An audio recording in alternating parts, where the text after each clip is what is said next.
Kalau ulama dulu kitab fikihnya yang dibaca itu puluhan jilid.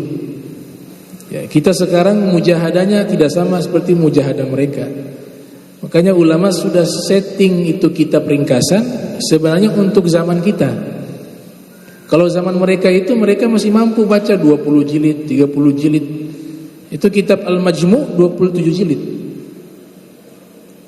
Karya Imam Nawawi. Ada kitab Al-Hawi kurang lebih 19 jilid.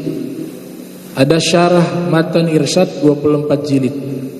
Ya, jadi kitab-kitab fikih itu di masa itu berjilid-jilid. Kita tidak mampu di zaman sekarang dengan keadaan seperti ini, mujahadah kita juga kurang, kesibukan kita juga beraneka macam, ya, waktu kita juga terasa begitu singkat. Maka bacalah kitab-kitab fikih yang ringkas-ringkas. Lebih bagus lagi ada guru.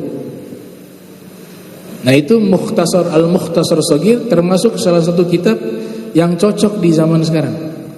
Karena musannif menyusunnya sangat ringkas. Walaupun yang dibahas hanya masalah ibadah. Ya, beliau tidak bahas masalah muamalah di situ. Tidak bahas masalah munakahah di situ. Tidak bahas masalah al-mu'aqabah di situ. Yang dibahas hanya masalah ibadah. Jadi seperempat. Nah, namanya Al-Mukhtasar As-Shaghir. Itu kalau tidak salah Habib Bagir baca ya, hari Rabu. Kalau di pesantren Sasa, nah anak-anak yang kelas 3 itu besok kami ngajar kitab itu setiap hari Rabu pagi kepada santri, ya, Al-Mukhtasar As-Shaghir. Memang bentuknya kecil, ya, tapi manfaatnya sangat besar. Saya teringat pesan dari Sayyidul Walid Al-Habib Abdurrahman bin Ahmad As-Saqqaf. Muridnya beliau, gurunya kami. Nah, guru-guru kami mengatakan Sayyidul Walid itu kalau mengajar kitab-kitab fikih yang tipis-tipis, semisal Fathul Qorib itu. Kemudian kitab itu ketika hatam ulang lagi dari awal. Hatam ulang lagi dari awal. Dan itu dilakukan bertahun-tahun. Bertahun-tahun. Sampai ada yang mengatakan ini kitab fikih kan masih banyak yang berjilid-jilid. Kenapa hanya kitab itu dipelajari terus-menerus? Maka beliau mengatakan kitab yang singkat, yang tidak berjilid-jilid, kalau dipahami kitab-kitab ringkasan itu jauh lebih manfaat dibanding membaca kitab yang berjilid-jilid tapi tidak paham. Kenapa? Karena yang berjilid-jilid itu pembahasannya terlalu rinci. Bagi orang awam akan sulit memahami itu. Nah, sehingga kitab Mukhtasar itu disederhanakan bahasanya, poin-poin pentingnya yang ditulis, orang yang membaca mudah memahami. Apalagi ada guru nanti yang akan menjelaskan, jauh lebih mempermudah. Nah, itu namanya kitab Al-Mukhtasar As-Shaghir. Kalau ada terjemahannya lebih bagus lagi, ya, terjemahannya. Kalau terjemahannya ada, beli kitab itu.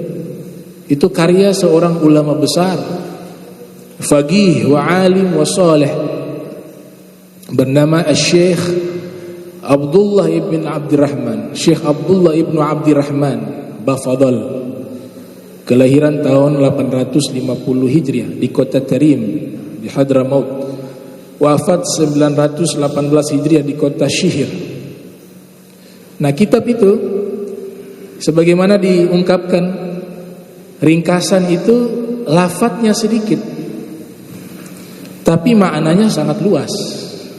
Maqalla lafzuhu wa kathura ma'nahu. Lafadznya sedikit tapi maknanya sangat banyak. Itu disebut oleh Imam Syihabuddin Ar-Ramli, yang namanya ringkasan, lafadz sedikit maknanya banyak, tapi manfaatnya sangat besar, ilmunya sangat besar.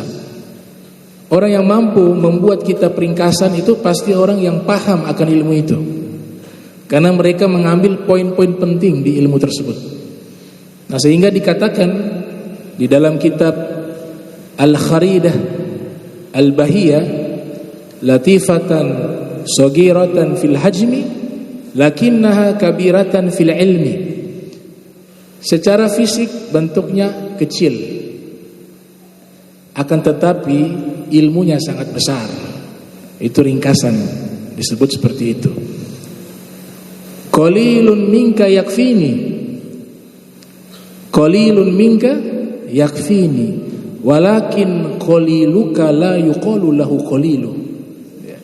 Sedikit darimu cukup bagiku, akan tetapi sedikit darimu itu tidak bisa dikatakan sedikit. Jadi sedikit manfaat.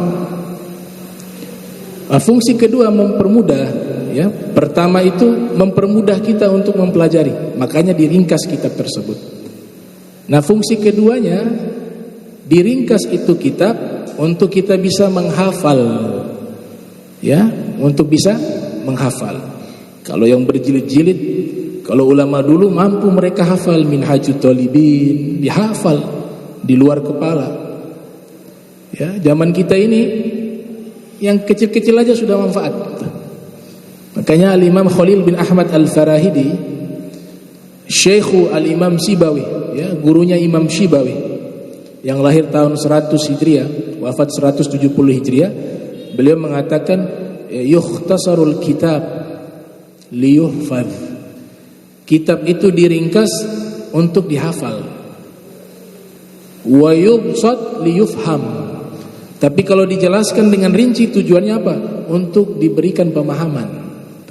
Jadi kalau kitab-kitab yang berjilid-jilid seperti tadi saya katakan kitab Al-Majmu' karya Al-Imam Nawawi yang lahir 631, itu sudah termasuk kitab ensiklopedia mazhab Syafi'i. Lengkap. Nah, itu penjelasan yang panjang lebar seperti itu tujuannya apa? Agar kita paham secara rinci hukum-hukum yang ada di dalam mazhab Syafi'i. Kemudian yang ringkas ini kita hafal. Kitab-kitab matan yang terkenal ya di dalam mazhab Syafi'i ada Ar-Risalatul Jami'ah, ada Zuhairah, ada kitab Al-Mukhtasar Shaghir atau Safinatun Najah. Kitab-kitab ringkasan ini kalau kita hafal membantu kita untuk memahami kitab-kitab yang berjilid-jilid. Man hafizal mutun nalal funun. Siapa yang menghafal kitab-kitab matan, dia akan meraih cabang-cabang keilmuan. Ya, di kitab-kitab ringkasan dihafal. Nah, tradisi di pesantren dihafal. Biasa dari Ar-Risalah, Al-Jami'ah, kemudian Safinatun Najah, kemudian Al-Mukhtasar Shaghir, ada juga Fathul Qorib dan seterusnya. Ya, bahkan beberapa guru kami itu yang ada di Jakarta, mereka hafal sampai ke Minhajut At-Talibin karya Imam Nawawi. Jadi kalau ngajar dari hafalan, sudah tidak lagi menggunakan kitab, ya hafal. Nanti kita simakin tuh betul tuh. Gini disampaikan begini kita simakin dari awal. Oh betul. Ternyata dihafal kitab tersebut.